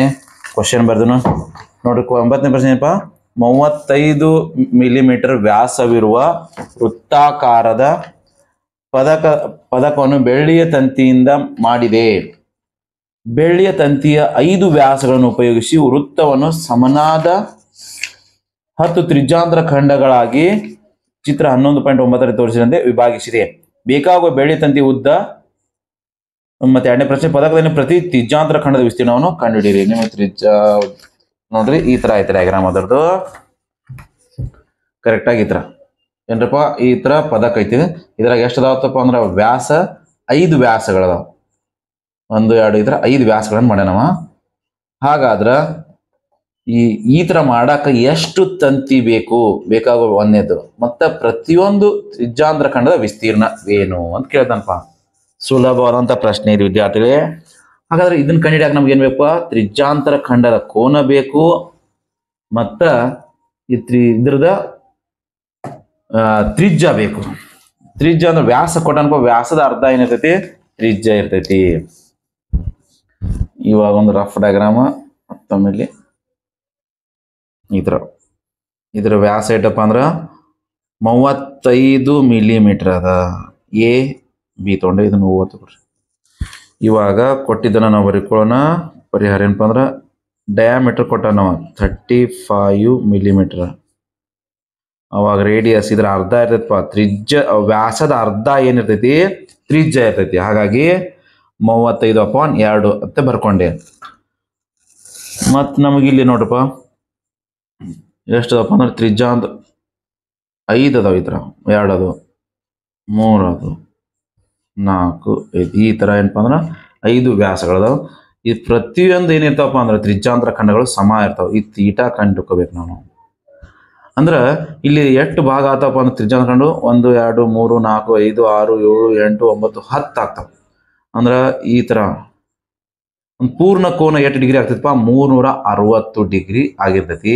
ನಾ 360 10 ಸಮಭಾಗ ಮಾಡಿ ಅಂದ್ರ ಅಲ್ಲಿ ಏನಾಗ್ತಪ್ಪ ಅಂದ್ರ ತೀಟಾ ಬೆಲೆ ಸಿಕ್ಬಿಡ್ತೈತಿ. ತೀಟಾ ಇಸ್ ಈಕ್ವಲ್ ಟು ಏನ್ ಮಾಡ್ತನಪ್ಪ ಅಂದ್ರ 360/10. 10 ಯಾಕೆ ಮಾಡಿ ನಿಮ್ಗೆ ಗೊತ್ತೈತಿ? ಇಲ್ಲಿ 10 ತ್ರಿಜ್ಯಾಂತರ ಖಂಡಗಳಾಗ್ತಾವು. ಒಂದು ವ್ಯಾಸ ನೋಡ್ರಿ ಏನ್ ಮಾಡ್ತೈತಿ? ಈ 5 ವ್ಯಾಸಗಳು ತ್ರಿಜ್ಯಾಂತರ ಖಂಡವನ್ನ 10 ಸಮಭಾಗವಾಗಿ ಮಾಡ್ತೈತಿ. ಹಾಗಾಗಿ ಒಂದು ತ್ರಿಜ್ಯಾಂತರ ಖಂಡದ ಕೋನ ಬಂದ್ಬಿಡ್ತು 36 ಡಿಗ್ರಿ. 0 0 ಹೋಗ್ಬಿಡ್ತು. 36 ಡಿಗ್ರಿ. ಇನ್ನ ನಮಗ ಒಂದನೇ ಪ್ರಶ್ನೆ ಬರೋಣ. ಬೇಕಾಗುವ ಬೆಳ್ಳಿಯ ತಂತಿಯ ಉದ್ದ. ಬೆಳ್ಳಿಯ ತಂತಿ ಉದ್ದ ಎಷ್ಟು ಬೇಕಪ್ಪ ಅಂದ್ರ ಇದು ಒಂದು ಪರಿಧಿ ಬೇಕು ಮತ್ತು 5 ವ್ಯಾಸಗಳು ಬೇಕು. ಅಂದ್ರ ವೃತ್ತದ ಪರಿಧಿ ಕಂಡಿಡಬೇಕು ಪ್ಲಸ್ ಈ ವ್ಯಾಸವನ್ನ ಕೂಡಿಸ್ಕೋಬೇಕು 5 ವ್ಯಾಸಗಳನ್ನ. ಓಕೆ, ಒಂದನೇ ಪ್ರಶ್ನೆ. ಬೇಕಾಗುವ ಬೆಳ್ಳಿ ತಂತಿಯ ಉದ್ದ ಈಸ್ ಈಕ್ವಲ್ ಟು ವೃತ್ತದ ವ್ಯಾಸ ಪ್ಲಸ್ 5 ವೃತ್ತದ ವ್ಯಾಸ ಪ್ಲಸ್ ವೃತ್ತದ ಪರಿಧಿ ಇವೆರಡು ಕೂಡಿಸ್ಬೇಕು. ವಿದ್ಯಾರ್ಥಿಗಳಲ್ಲಿ ಸೂತ್ರದ ಬೆಲೆ ಹಾಕ್ರಿ.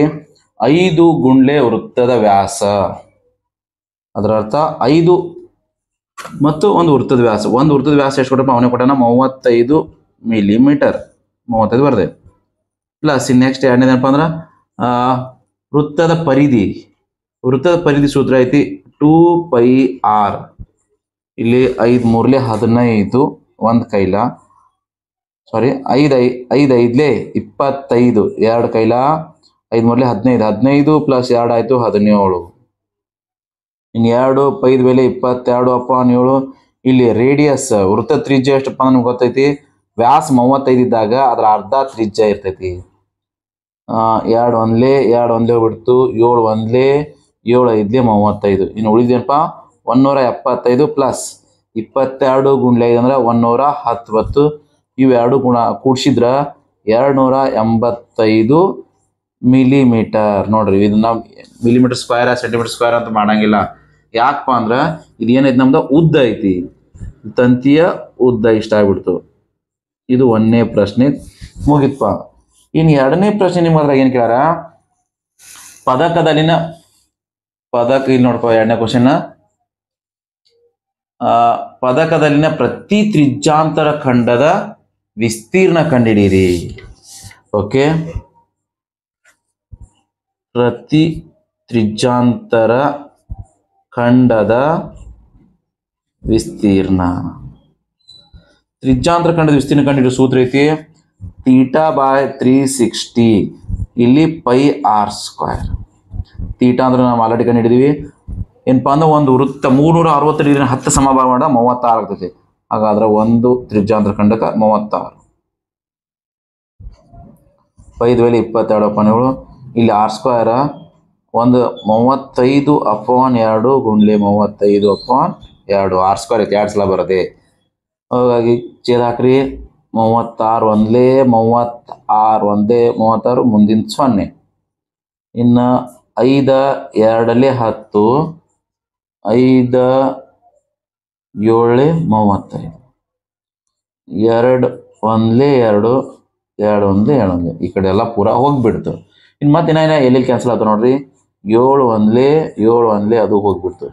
ಇನ್ನು ಉಳಿದಿರೋದು ಕೇವಲ 35 ಅಪಾನ್ 2 2 4. ಬೇಕಂದ್ರೆ ಇದನ್ನು ಛೇದ ಹಾಕ್ಬಿಟ್ರಿ ಎಷ್ಟು ಬರುತ್ತೆ ನೋಡ್ರಿ. ಇದು ಇಲ್ಲಿನ 11 ಒಂದು ಇರುತ್ತೆ ನೋಡ್ರಿ ಗುಂಡ್ಲೆ 11 ಅಂದ್ರೆ 11 5 55 5 ಕೈಲ 11 3 33 33 ಪ್ಲಸ್ 5 ಅಂದ್ರೆ 38 385/4 ಮಿಲಿಮೀಟರ್ ಸ್ಕ್ವೇರ್ ಪಾ. Okay mm². ಇಷ್ಟು ಏನಪ್ಪ ಅಂದ್ರೆ ಆ ತ್ರಿಜ್ಯಾಂತರ ಖಂಡದ ವಿಸ್ತೀರ್ಣ ಆಗಿಬಿಡ್ತೈತಿ. ನೀವು ಕ್ಲಿಯರ್ ಆಗಿ ಲಾಸ್ಟಿಗೆ ಆನ್ಸರ್ ಬರಿಬೇಕು. ಬರ್ದಾಗ ಮಾತ್ರ ಏನಪ್ಪ ಅಂದ್ರೆ ನಿಮ್ಗೆ ಕಂಪ್ಲೀಟ್ ಆಗಿ ಮಾರ್ಕ್ಸ್ ಸಿಗ್ತಾವೆ. ವಿದ್ಯಾರ್ಥಿಗಳೇ ನಾವು ಇವಾಗ ಬಿಡಿಸೋಣ 10ನೇ ಪ್ರಶ್ನೆ. ಒಂದು ಕೊಡೆಯು ಸಮ ಅಂತರದಲ್ಲಿ 8 ಕಡ್ಡಿಗಳನ್ನು ಹೊಂದಿದೆ. ಚಿತ್ರ 11.10 ನೋಡಿ. ಕೊಡೆಯು 45 ಸೆಂಟಿಮೀಟರ್ ತ್ರಿಜ್ಯವಿರುವ ಚಪ್ಪಟೆಯಾದ ವೃತ್ತ ಎಂದು ಭಾವಿಸಿ 2 ಅನುಕ್ರಮ ಕಡ್ಡಿಗಳ ನಡುವಿನ ವಿಸ್ತೀರ್ಣವನ್ನು ಕಂಡು ಹಿಡಿಯಿರಿ. ವಿದ್ಯಾರ್ಥಿಗಳೇ ಇಲ್ಲಿ ಕೊಡೆ ಕೊಟ್ಟನ, ಕೊಡೆ ಈ ತರ ಚಪ್ಪಟೆ ಆಗಿದೆ ಅಂತ ಭಾವಿಸ್ಕೊಂಡು ಈ ಪ್ರಶ್ನೆ ಬಿಡಿಸ್ರಿ ಅಂತ ಹೇಳ್ತಾನ. ಇಲ್ಲಿ ಎಷ್ಟು ಕಡ್ಡಿಗಳಾಗ್ತದನಪ್ಪ 8 ಕಡ್ಡಿಗಳದಾವು ಅಂದ್ರೆ 8 ತ್ರಿಜ್ಯಗಳದಾವು ಅಂದಂಗದ್ರ ಅರ್ಥ. ಹಾಗಾದ್ರೆ ನಮಗೆ ಕಂಡು ಹಿಡಿಬೇಕಾಗಿದೆನಪ್ಪ ಅದ್ರ ತ್ರಿಜ್ಯದ ಉದ್ದನು ಕೂಡ ನಾವು 45 ಸೆಂಟಿಮೀಟರ್. ಮತ್ತು ಇಲ್ಲಿ ಈ ಪ್ರತಿಯೊಂದು ಈ ವೃತ್ತ ತ್ರಿಜ್ಯಾಂತರ ಖಂಡದ ವಿಸ್ತೀರ್ಣವನ್ನು ನಾವು ಕಂಡುಹಿಡಬೇಕು. 2 ಕಡ್ಡಿಗಳ ನಡುವಿನ ವಿಸ್ತೀರ್ಣ ಎಷ್ಟು ಬರ್ತೈತಿ ಅಂತ ಕೇಳ್ತಾನ. ಓಕೆ ವಿದ್ಯಾರ್ಥಿಗಳು, ಅತಿ ಸುಲಭವಾದಂಥ ಪ್ರಶ್ನೆ. ಇವಾಗ ಆ ಕೊಡೆಯದೇನಪ್ಪ ಅಂದ್ರೆ ಈ ತರ ಐತೈತಿ ಕೊರಿ. ನಮಗೆ ಇವಾಗ ಕೊಟ್ಟಿರೋದೇನಪ್ಪ ಅಂದ್ರೆ ಆ ತ್ರಿಜ್ಯ ಕೊಟ್ಟಾನ. ತ್ರಿಜ್ಯ ಎಷ್ಟು ಸೆಂಟಿಮೀಟರ್ ಐತ್ರಿ 45 ಸೆಂಟಿಮೀಟರ್. ಇದ್ರದ್ದು 45 ಸೆಂಟಿಮೀಟರ್. ಇಂಥವು ಎಷ್ಟು ಅದಾವಪ್ಪ ಇವಾಗ 8 ಅದಾವು. 8 ತ್ರಿಜ್ಯಗಳು ಅದಾವು. ನಮಗೆ ಬೇಕಾಗಿದ್ದು ಈ 2 ತ್ರಿಜ್ಯಗಳು ನಡುವ ವಿಸ್ತೀರ್ಣ ಎಷ್ಟು. ಹಾಗಾದ್ರೆ ವಿದ್ಯಾರ್ಥಿಗಳು ಈವಾಗ ನಮ್ಗೆ ತ್ರಿಜ್ಯ ಗೊತ್ತೈತಿ ಎಷ್ಟೈತಪ್ಪ ಅಂದ್ರೆ 45 ಸೆಂಟಿಮೀಟರ್. ಮತ್ತೆ ತ್ರಿಜ್ಯಾಂತರ ಖಂಡದ ಕೋನ ಬೇಕಲ್ಲ, ಆ ಕೋನವನ್ನು ಹೆಂಗೆ ಕಂಡು ಹಿಡಿತೀರಿ? ತೀಟಾ ಗೊತ್ತಿಲ್ಲಪ್ಪ ಅಂದ್ರೆ ನಾವು ಇಲ್ಲಿ ಏನು ಮಾಡಬೇಕು, ಎಷ್ಟು ಭಾಗಗಳು ಮಾಡಿವಿ, ಎಷ್ಟು ಅದಾವ ಇವು 1 2 3 4 5 6 7 8 ಅದಾವು. ಹಾಗಾಗಿ ಇದು ಪೂರ್ಣ ಕೋನ ಅಂದಾಗ ಎಷ್ಟಾಗ್ತೈತಿ ಅಂದ್ರೆ 360 ಡಿಗ್ರಿ ಆಗ್ತೈತಿ. ಅಂದ್ರೆ ಈ 360 ಎಷ್ಟು ಭಾಗ ಮಾಡೀವಿ ನಾವು 8 ಭಾಗ ಮಾಡೀವಿ. ಹಾಗಾಗಿ ನಾನು ಇದನ್ನ 8ರಿಂದ ಭಾಗಿಸ್ತೇನೆ. ಅಂದ್ರೆ ಒಂದು ತ್ರಿಜ್ಯಾಂತರ ಖಂಡದ ಕೋನ ಸಿಕ್ಬಿಡ್ತೈತಿ. 8 ಒಂದ್ಲೇ 8 8 4 32 4 ಉಳಿತು, ಮುಂದೆ 0 ಅದ 40 ಆಯ್ತು. 8 5 45 8 5 40 ಅಂದ್ರೆ ಇಲ್ಲಿ ಇವಾಗ 45 ಡಿಗ್ರಿ ಬಂತು. ಆ ತ್ರಿಜ್ಯಾಂತರ ಖಂಡದ ಕೋನ 45 ಡಿಗ್ರಿ. ಇವಾಗ ನಮಗೆ ಬೇಕಾದ ಆ ಅನುಕ್ರಮ ಕಡ್ಡಿಗಳ ನಡುವಿನ ವಿಸ್ತೀರ್ಣ. ಅನುಕ್ರಮ ಕಡ್ಡಿಗಳ ನಡುವಿನ ವಿಸ್ತೀರ್ಣ. ಈ 2 ಅನುಕ್ರಮ ಕಡ್ಡಿಗಳ ನಡುವಿನ ವಿಸ್ತೀರ್ಣ ಏನಾಗ್ತೈತಿಪ್ಪ ಅಂದ್ರ ನಮ್ದು ಇದು ಒಂದು ತ್ರಿಜ್ಯಾಂತರ ಖಂಡ ಆಗ್ತೈತಿ. ಹಾಗಾಗಿ ನಾನು ಇಲ್ಲಿ ತ್ರಿಜ್ಯಾಂತರ ಖಂಡದ ಸೂತ್ರ, ವಿಸ್ತೀರ್ಣ ಖಂಡ ಸೂತ್ರ ಬಳಸ್ತೀನಿ. Theta upon 360 into pi r square. ಇವಾಗ ತೀಟಾ ಅಂದ್ರೆ ಎಷ್ಟಪ್ಪ 45 ಡಿಗ್ರಿ ಬರೀರಿ. Theta 360 degree. ಪೈನ ಬೆಲೆ 22/7. ಇಲ್ಲಿ ಆರ್ ತ್ರಿಜ್ಯ ಎಷ್ಟಪ್ಪ 45 ಐತಿ. ಹಾಗಾಗಿ ಆರ್ ಸ್ಕ್ವೇರ್ ಅಂದ್ರೆ ಅದನ್ನ 2 ಸಲ ಬರಬೇಕು ನೀವು. 45 ಗುಂಡ್ಲೆ 40. ಓಕೆ, ಛೇದ ಹಾಕ್ತಿರಪ್ಪ ನೀವು. ಇವಾಗ ನೋಡ್ರಿ, 15 3 45, 15 2 30, 6 ಉಳಿದ 65, 15 4 60, 3 1 3, 3 8 24, 2 4 8, 2 1 2 1. ಓಕೆ ವಿದ್ಯಾರ್ಥಿಗಳೇ, ಇವಾಗ ಏನೇನು ಉಳ್ದ ನೋಡ್ರಿ. ಉಳಿದಿದ್ದನ್ನ ಗುಣಾಕಾರ ಮಾಡಿ ಭಾಗಾಕಾರ ಮಾಡಿಬಿಡ್ರಿ ವಿದ್ಯಾರ್ಥಿಗಳೇ. ಛೇದ ಪದ ಒಳಗ 4 ಮತ್ತು 7, 4 7 28. ಇನ್ನು 11 ಗುಂಡ್ಲೆ 45 ಗುಂಡ್ಲೆ 45, ಇವು 3 ಗುಣಿಸಿಬಿಟ್ರಿ. ಇವು 3 ಗುಣಿಸಿದಾಗ ಬಂದ್ಬಿಡ್ತಪ್ಪ ಅಂದ್ರ 22,275. ವಿದ್ಯಾರ್ಥಿಗಳೇ, ನಾನು ಆಲ್ರೆಡಿ ಗುಣಾಕಾರ ಮಾಡ್ಕೊಂಡಿದ್ದೆ ಅಡ್ವಾನ್ಸ್, ಇದನ್ನ ಹೇಳ್ಬಿಟ್ನು. ಇಲ್ಲಿ ವಿಸ್ತೀರ್ಣ ಸೆಂಟಿಮೀಟರ್ ಕೊಟ್ಟಾಗ cm². ಇದಕ್ಕೆ ನಿಮ್ಗೆ ಬೇಕಾದಂತ 2 ಅನುಕ್ರಮ ಕಡಿಗಳ ನಡುವಿನ ವಿಸ್ತೀರ್ಣ ಸಿಕ್ಬಿಡ್ತು. ಕರೆಕ್ಟ್ ಆಗಿ ಮಾನ ಬರೀರಿ ವಿದ್ಯಾರ್ಥಿಗಳು. ನಾವು ಇವಾಗ ಬಿಡಿಸೋಣ 11ನೇ ಪ್ರಶ್ನೆ.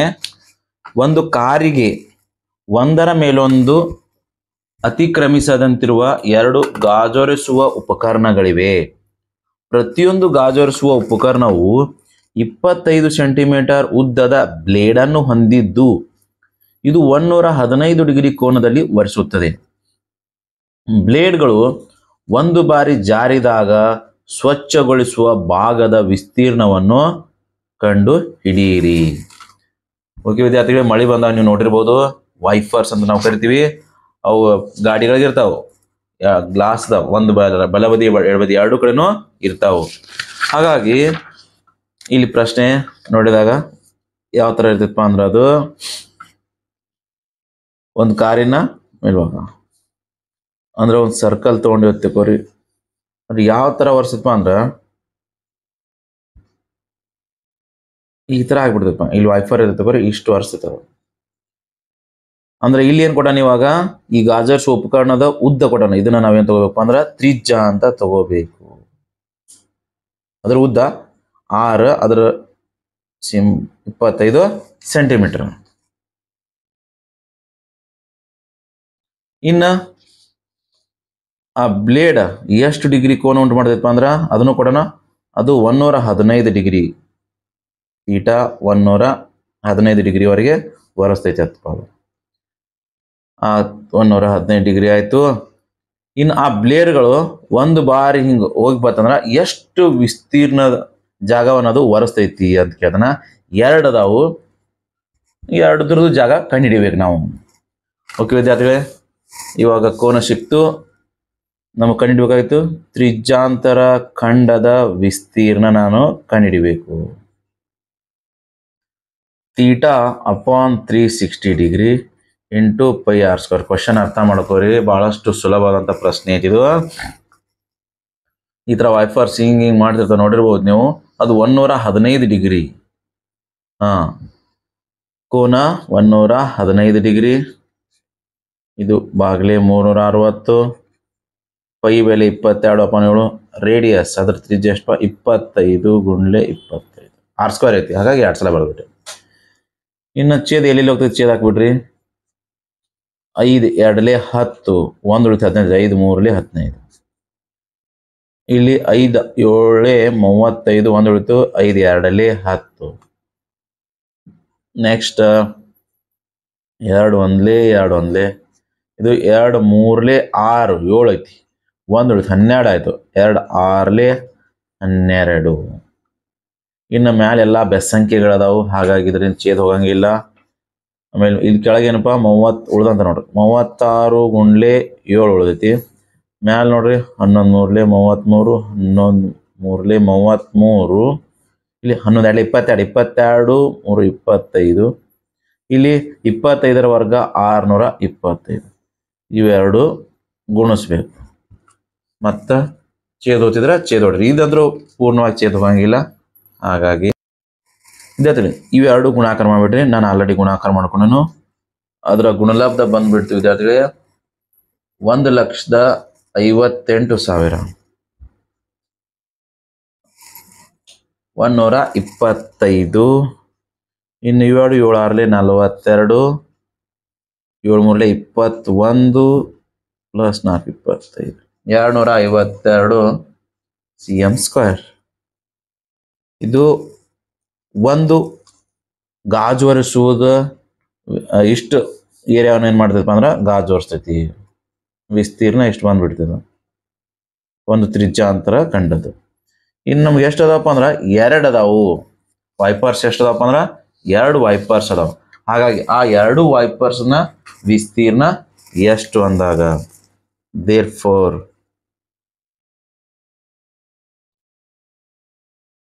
ಎರಡು ಗಾಜೊರಿಸುವ ಉಪಕರಣಗಳು ಒಟ್ಟಿಗೆ ಒರೆಸುವ ವಿಸ್ತೀರ್ಣ ಅಂದಾಗ ಇದನ್ನೇ 2ರಲ್ಲಿ ಗುಣಿಸ್ಬೇಕು. 2 ಗುಂಡ್ಲೆ 1,58,125 ಬಾಗ್ಲೆ 252. ಇದು ಛೇದ ನೋಡ್ರಿ. 2 1 2, 2 1 2, 2 4, 1 2 6 12. ಹಾಗಾಗಿ ಉಳಿದೇನಪ್ಪ ಅಂದ್ರೆ 1,58,125 ಅಪಾನ್ 126 cm². ನೀವು ಛೇದ ಹಾಕಿ ಹೊಡೆಯೋರು ಛೇದ ಹಾಕಿಟ್ರಿ, ಇಲ್ಲ ಇಷ್ಟೇ ಇಟ್ಟರು ನಡಿತೈತಿ. ವಿದ್ಯಾರ್ಥಿಗಳೇ, ನಾವು ಇವಾಗ ಬಿಡಿಸೋಣ 12ನೇ ಪ್ರಶ್ನೆ. ನೀರಿನ ಒಳಭಾಗದಲ್ಲಿರುವ ಬಂಡೆಗಳ ಬಗ್ಗೆ ಎಚ್ಚರಿಸಲು ಒಂದು ದೀಪಸ್ತಂಭವು 80 ಡಿಗ್ರಿ ಕೋನವಿರುವ ತ್ರಿಜ್ಯಾಂತರ ಖಂಡದಲ್ಲಿ 16.5 ಕಿಲೋಮೀಟರ್ ದೂರಕ್ಕೆ ಕೆಂಪು ಬೆಳಕನ್ನು ಹರಡುತ್ತದೆ. ಹಡಗುಗಳನ್ನು ಎಚ್ಚರಿಸುವ ಈ ಭಾಗದ ವಿಸ್ತೀರ್ಣವನ್ನು ಕಂಡು ಹಿಡಿಯಿರಿ. ಓಕೆ ವಿದ್ಯಾರ್ಥಿಗಳೇ, ಇದು ಕೂಡ ಸುಲಭವಾದಂಥ ಪ್ರಶ್ನೆ ಮತ್ತು ನೇರ ಪ್ರಶ್ನೆ. ಏನಪ್ಪಾ ಅಂದ್ರ ಇಲ್ಲಿ ಒಂದು ಈ ಥರ ಸರ್ಕಲ್ ಹಾಕೊಳ್ಳೋಣ. ಇದು ಸೆಂಟರ್ ಅಂತ ತಿಳ್ಕೊರಿ. ಇಲ್ಲಿ ಏನಪ್ಪ ಅಂದ್ರ ಈ ಕೆಲವೊಂದು ಭಾಗದ ಕಲ್ಲುಗಳದಾವು ತಿಳ್ಕೊರಿ. ನೀರಿನ ಒಳಭಾಗದಲ್ಲಿರೋ ಬಂಡೆಗಳ ಬಗ್ಗೆ ಎಚ್ಚರಿಸಲು ಒಂದೇನಪ್ಪ ಒಂದು ಲೈಟ್ ಹೌಸ್ ಮಾಡ್ಯಾನ. ಈ ಲೈಟ್ ಹೌಸ್ ಅನ್ನು ಏನ್ ಮಾಡ್ತೈತಪ್ಪ ಅಂದ್ರ ಇಲ್ಲಿ ಲೈಟ್ ಬಿಟ್ಟು ಅಂದ್ರ ಆ ಎಲ್ಲಿ ಕಲ್ಲದ ನೋಡ್ರಿ ಅಲ್ಲಿವರೆಗೆ ಅದೇನ್ ಮಾಡ್ತೈತಪ್ಪ ಅಂದ್ರ ಎಷ್ಟು ಡಿಗ್ರಿ ಕೋನದಾಗ 80 ಡಿಗ್ರಿ ಕೋನದಲ್ಲಿ ಈ ತರ ಆಗ್ತೈತಪ್ಪ. 80 ಡಿಗ್ರಿ ಕೋನ ಅಂದ್ರ 90 ಗಿಂತ ಕಡಿಮೆ. ಉದ್ದ ಎಷ್ಟಪ್ಪ ಅಂದ್ರ 16.5 ಕಿಲೋಮೀಟರ್. ಅಂದ್ರೆ ಇಲ್ಲಿದಿಂದ ಆ ಲೈಟ್ ಹೌಸ್ ಎಲ್ಲಿಂದ ಅಲ್ಲಿಂದ ಇಷ್ಟು ಏರಿಯಾ ಏನಾಗ್ತೈತಪ್ಪ ಅಂದ್ರೆ ಅದು ರೆಡ್ ಆಗಿ ಕಾಣಿಸ್ತೈತಿ. ಹಡಗುಗಳನ್ನ ಹೆಚ್ಚಿಸ್ತೈತಿ. ಇಲ್ಲಿ ಬಂಡೆಗಳದಾವ ಅಂತ. ಯಾಕಂದ್ರೆ ಈ ಭಾಗದ ವಿಸ್ತೀರ್ಣ ಕೇಳ್ತಾರ ಅವರು. ಅವಾಗ ಇಲ್ಲಿ ಏನ್ ಮಾಡಬೇಕಪ್ಪ, ಕೋನ ಕೊಟ್ಟಾನವ. ಆ ತ್ರಿಜ್ಯಾಂತರ ಖಂಡದ ಕೋನ ಎಷ್ಟಪ್ಪ ಅಂದ್ರೆ 80 ಡಿಗ್ರಿ ಕೋನ ಅದ. ಮತ್ತೆ ಅದ್ರದ ತ್ರಿಜ್ಯ ಕೊಟ್ಟಾನ. ಇದು ಆ ತ್ರಿಜ್ಯ ಎಷ್ಟೈತಪ್ಪ ಅಂದ್ರ ಅದು 16.5 ಕಿಲೋಮೀಟರ್ ಅದ. ಕಿಲೋಮೀಟರ್ ಕೊಡೋಣ ತ್ರಿಜ್ಯ ಆರ. ಹಾಗಾದ್ರೆ ಈ ಬೆಳಕು ಎಷ್ಟು ಅಂದ್ರೆ ನಾವು ವಿಸ್ತೀರ್ಣ ತ್ರಿಜ್ಯಾಂತರ ಖಂಡದ ವಿಸ್ತೀರ್ಣ ಕಂಡುಹಿಡಿಬೇಕು. ಸೂತ್ರ ಅಂದ್ರೆ ಗೊತ್ತದ ನಿಮಗ ಏನಪ್ಪಾ ಅಂದ್ರೆ ತ್ರಿಜ್ಯಾಂತರ ಖಂಡದ ವಿಸ್ತೀರ್ಣ. ತ್ರಿಜ್ಯಾಂತರ ಖಂಡದ ವಿಸ್ತೀರ್ಣ equal to theta upon 360 into πr². ಇಲ್ಲಿ ಥೀಟಾ ಬೆಲೆ ಎಷ್ಟಪ್ಪ ಅಂದ್ರೆ 80 ಡಿಗ್ರಿ ಅದ. ಬರೀರಿ 360 ಗುಂಡ್ಲೆ ಪೈ ಬೆಲೆ 22 ಅಪಾನ್ 7. ಅದರ ತ್ರಿಜ್ಯ ಎಷ್ಟಪ್ಪ ಅಂದ್ರೆ 16.5 ಗುಂಡ್ಲೆ 16.5. ಈ ಸೊನ್ನೆ ಹೋಗ್ಬಿಡ್ತು. ಇನ್ನು ಉಳಿದಪ್ಪ ಅಂದ್ರ 4 2 4 9 36. ಇನ್ನು 9ರಲ್ಲಿ ಮ್ಯಾಲ್ ಸೇದ್ ಹೋಗಂಗಿಲ್ಲ. ಉಳಿದಂಥವನ್ನ ಹಾಗೆ ದಶಮಾಂಶದಾಗೆ ಗುಣಾಕಾರ ಮಾಡಿ ಇಟ್ಬಿಡ್ರಿ. ವಿದ್ಯಾರ್ಥಿಗಳು, ಇವಾಗ ಉಳಿದಂಥದನ್ನ ಗುಣಾಕಾರ ಮಾಡೋಣ. 2 ಗುಂಡ್ಲೆ 22 ಗುಂಡ್ಲೆ 16.5 ಗುಂಡ್ಲೆ 16.5 ಛೇದ ಒಳಗ 7 63. ಇನ್ನು ಇವು ಎಲ್ಲಾದ್ರ ಗುಣಲಬ್ಧ ಆಗ್ಬಿಡ್ತು. 11,979 ಅಪಾನ್ 63. ಏನು ಇವಾಗ ಇದನ್ನು ಭಾಗಿಸೋಣ. ಭಾಗಿಸಿ ನಾನು ನೇರವಾಗಿ ಇಟ್ಟಿತ್ತು ನೋಡ್ರಿ. 63ರಲ್ಲಿ ಭಾಗಿಸಿದಾಗ ಇದು ಬಂದ್ಬಿಡ್ತು 190.14. ಇದು ತ್ರಿಜ್ಯ ಕಿಲೋಮೀಟರ್ದಲ್ಲಿರೋದ್ರಿಂದ ವಿಸ್ತೀರ್ಣ ಕೂಡ ಚದರ ಕಿಲೋಮೀಟರ್ನಾಗ ಬರ್ತೈತಿ. ಹಾಗಾಗಿ ವಿದ್ಯಾರ್ಥಿಗಳಿಗೆ ಕೊನೆಯದಾಗಿ ಆನ್ಸರ್ ಬರ್ರಿ. ದೀಪಸ್ತಂಭವು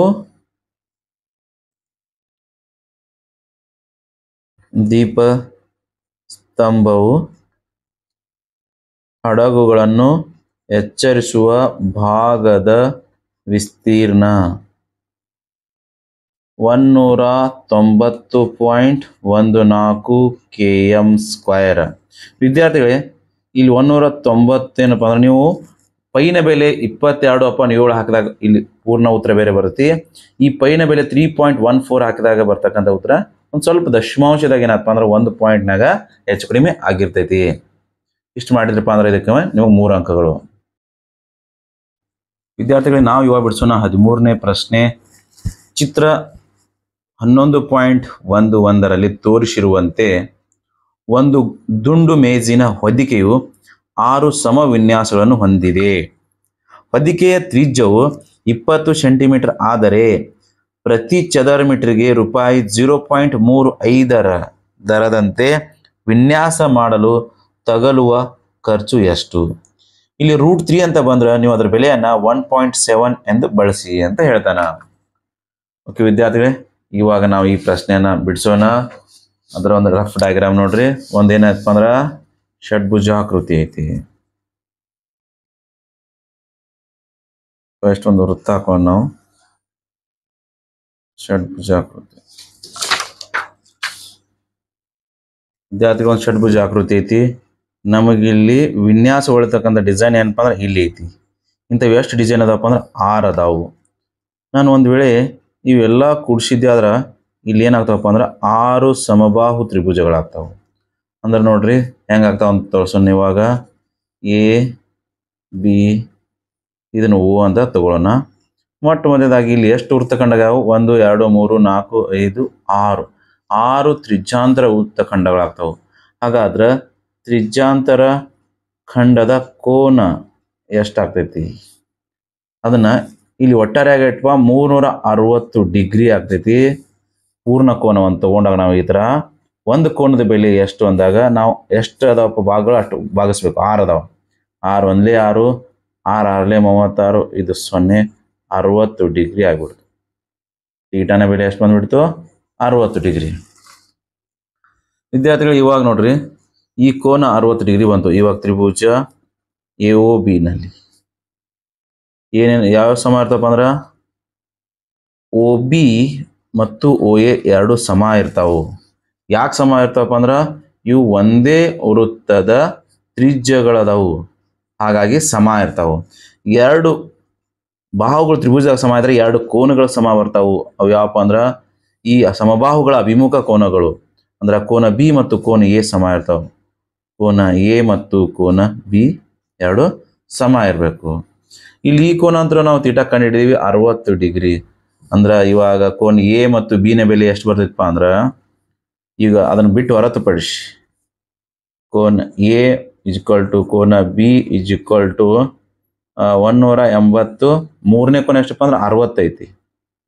ಅದ್ರ ಕಳಿಬೇಕು, ಅದನ್ನ 2 ಸಮ ಭಾಗ ಮಾಡಬೇಕು. ಅಂದ್ರೆ 120 ಭಾಗ್ಲೆ 2 2 1 2 6 12 0. ಅಂದ್ರೆ 2 ಕೋನ 60 60 ಮತ್ತು ಕೋನ A 60, ಕೋನ B 60 ಮತ್ತು ಕೋನ A O ಆಲ್ರೆಡಿ ನಾವು ಕಂಡಿದ್ದೀವಿ ನೋಡ್ರಿ. ಎಷ್ಟಪ್ಪ ಅಂದ್ರೆ ಅದು 60 ಐತಿ. ಅಂದ್ರೆ 3 ಕೋನಗಳು 60 ಆದವು. ದೇರ್ಫೋರ್ ತ್ರಿಭುಜ AOB ಒಂದು ಸಮಬಾಹು ತ್ರಿಭುಜ ಆಯ್ತು. ಸಮಬಾಹು ತ್ರಿಭುಜ ಅಂತ ಸಾಧಿಸಿದ್ವಿ. ಇನ್ನು ನಮಗೆ ಬೇಕಾಗಿದ್ದೇನಪ್ಪ ಅಂದ್ರೆ ಇದ್ರ ವಿಸ್ತೀರ್ಣ ಬೇಕಾಗಿತ್ತು. ಈ ಡಿಸೈನ್ ಎಷ್ಟದಪ್ಪ? 6 ಅದ. ಒಂದ್ರ ಕಂಡಿಡೋನು ವಿದ್ಯಾರ್ಥಿಗಳು, ನಮಗೆ ಇಲ್ಲಿ ವೃತ್ತಖಂಡದ ವಿಸ್ತೀರ್ಣ ಬೇಕಾಯ್ತು. ಇಲ್ಲಿ 6 ವೃತ್ತಖಂಡಗಳದಾವು. ಒಂದು ವೃತ್ತಖಂಡದ ವಿಸ್ತೀರ್ಣ ಕಂಡಿಡದ 6ರಲ್ಲೇ ಗುಣಿಸಿದ್ರೆ 6 ವೃತ್ತಖಂಡದ ವಿಸ್ತೀರ್ಣದ ಸಿಕ್ಬಿಟ್ಟೈತಿ. ದೇರ್ಫೋರ್ ಇಲ್ಲಿ ವೃತ್ತಖಂಡದ ವಿಸ್ತೀರ್ಣ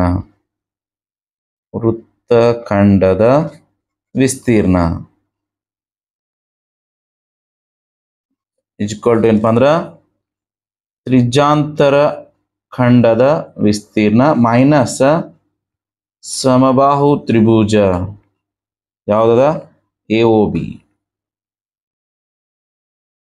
ವಿಸ್ತೀರ್ಣ. ಈಗ ನೀವು ಎರಡಕ್ಕೂ ಸೂತ್ರ ಬರ್ರಿ. ತ್ರಿಜ್ಯಾಂತರ ಖಂಡದ ವಿಸ್ತೀರ್ಣ ಅಂತ ನಿಮ್ಗೆ ಗೊತ್ತೈತಿ, ಪೂರ್ಣ ಅಭ್ಯಾಸವರೆಗೆ ಅದನ್ನೇ ಬಳಸಿವಿ.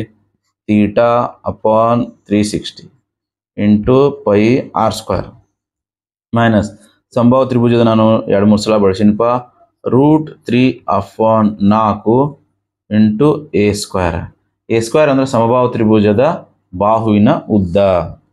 ಈಗೆಲ್ಲ ಬೆಲೆಗಳನ್ನು ಬರೆದು ಬಿಡ್ರಿ. ಥೀಟಾ ಬೆಲೆ ಎಷ್ಟಪ್ಪ ಅಂದ್ರೆ 60 ಡಿಗ್ರಿ ಬಾಗಿಲೆ 360 ಗುಂಡ್ಲೆ ಪೈನ ಬೆಲೆ 22/7.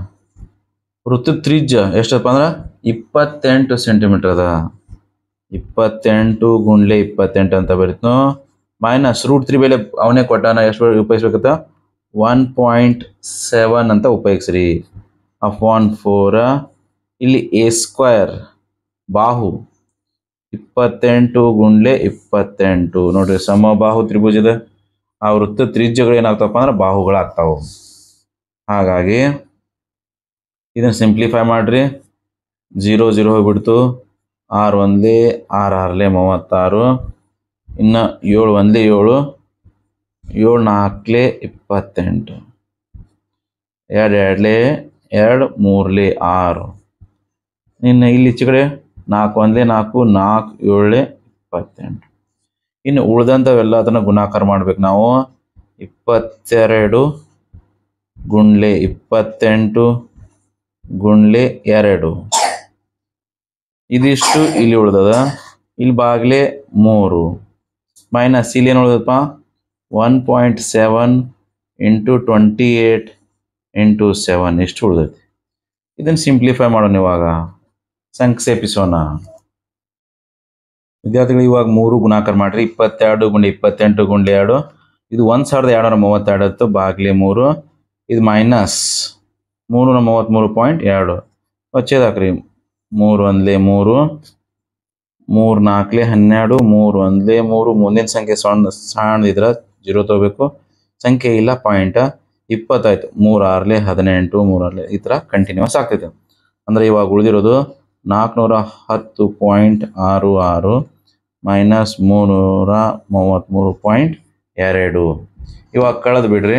ಎಷ್ಟು ಉಳಿದೈತೆ ಅದನ್ನು ಬರೆದು ಬಿಡಿ ವಿದ್ಯಾರ್ಥಿಗಳೇ. ಇವಾಗ ವೃತ್ತ ಖಂಡದ ವಿಸ್ತೀರ್ಣ ಇದನ್ನು ಮೈನಸ್ ಮಾಡಿದಾಗ 77.46 cm² ಅಂತ ಬಂದ್ಬಿಡ್ತು.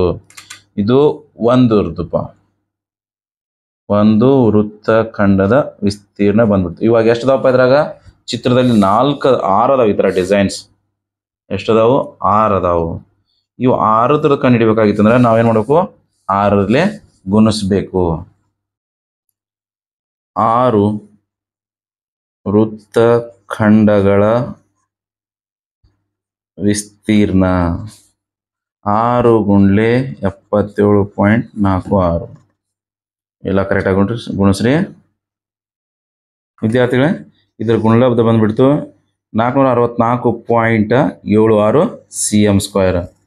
ಇಲ್ಲಿ ನಮಗೆ 1 ಚದರ ಸೆಂಟಿಮೀಟರ್ಗೆ ವೆಚ್ಚ ಎಷ್ಟು ಕೊಡೋಣವ?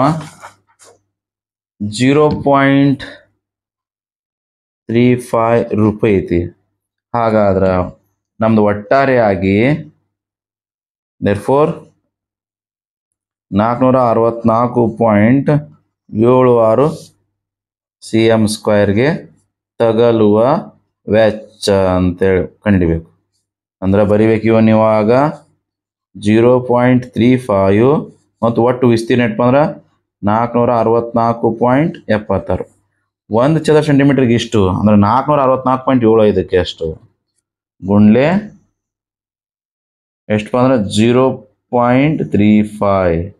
ಇದು ಬಂದ್ಬಿಡುತ್ತಪ್ಪ. ಗುಣಾಕಾರ ಮಾಡಿದ ನಾನು 162.66 ರೂಪಾಯಿಗಳು.